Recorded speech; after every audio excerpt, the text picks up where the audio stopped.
दोस्तों प्रणाम। कैसन बारी अपने सब, उम्मीद है अपने सब अच्छा होखम और हमारा गाना के एंजॉय करत होखम।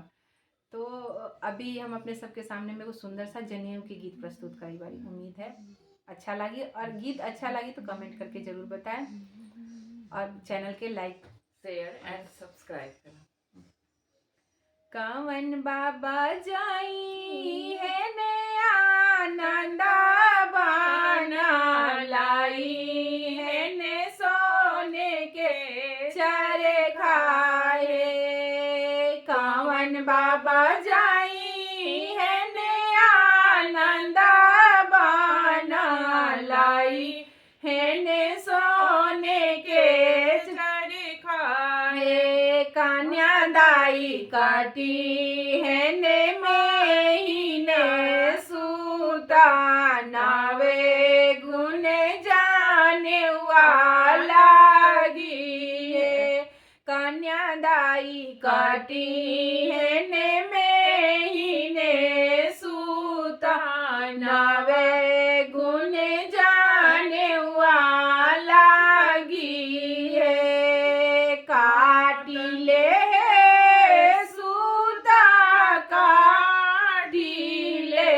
हरदी से रंगीले। काटिले सूता काटिले हरदी से रंगीले। से ओ जनऊ पैरलन कावना बरुआ देखते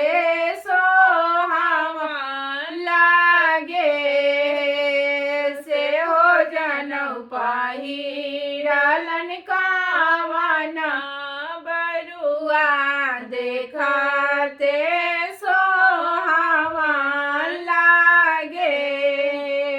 कावन पापा जाई है ने आनंदा बाना लाई है ने सोने के चरे खाए।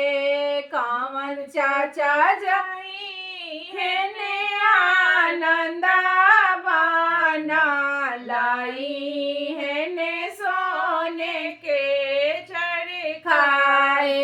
कन्या मम्मी काटी है ने महीने सूता नावे गुने जाने वाला गिए।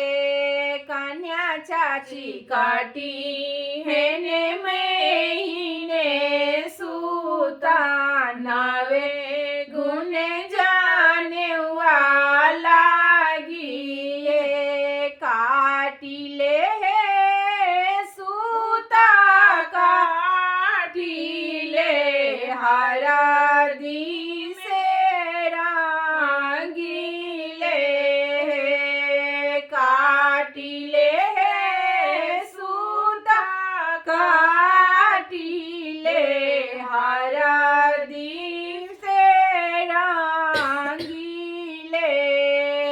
से हो जनऊ पहिरलन कावना बरुआ देखते सोहावन लागे। से हो जनऊ पहिरलन कावना बरुआ देखते